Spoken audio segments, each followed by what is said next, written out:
Have you ever wondered what true evil looks like? What it would be like to face a force so vile and destructive that it strikes fear into even the most fearsome of warriors? Today, I want to tell you the story of one such creature, Tamurkhan the Maggot Lord. A demon so disgusting and nightmarish that his mere presence can turn the brave into cowering cowards. But how did he gain such dreadful powers? And what evil plans does he have in store for the lands of Warhammer? Stick around and you'll learn all about this beast and his disturbing abilities. To understand Tamurkhan, we must first understand his realm, the dying lands known as the Throne of Decay.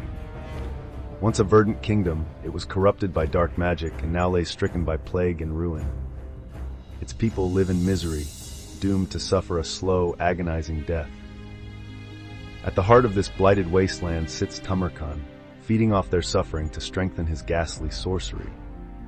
But he did not create this plague, he is merely its harbinger, sent to spread destruction until nothing remains. As the master of this maggot-ridden kingdom, Tamurkhan himself is a cipher of disease and decay.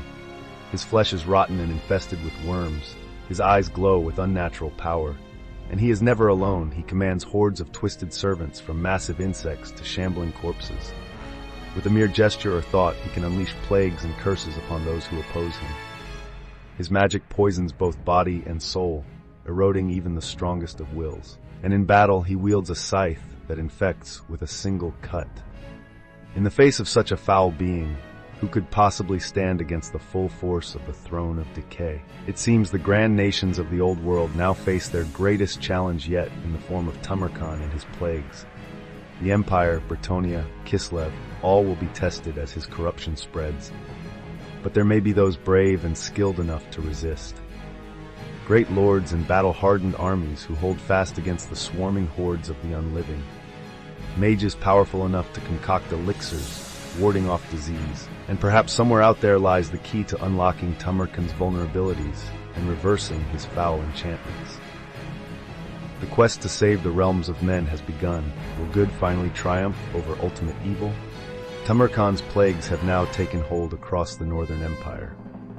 What were once thriving provinces are now wastelands roamed by the rotting legion corpses animated by decay magic. The grand cities have fallen, their populations dead or mutated into feral ghouls and zombie hordes. Only a handful of strongholds remain, led by brave lords who have not yet fallen to plague or madness.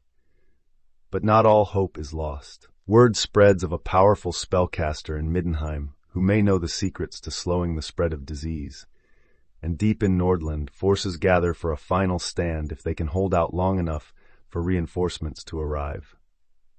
In his tower above Middenheim, the Archmage Selinus works tirelessly to find a cure. His experiments with foul ingredients and eldritch incantations have yielded a partial solution, potions that ward off illness for a time. But to stop Tamurkhan's plagues for good will require unraveling the daemon's blasphemous magic at its source. Selinus pores over forbidden tomes by night, risking sanity for any scrap of forbidden knowledge. If he succeeds, these plague elixirs could give the remaining free people hope. But failure risks unleashing horrors that make Tamurkhan seem tame by comparison. The stakes have never been higher for both those fighting and fighting for humanity.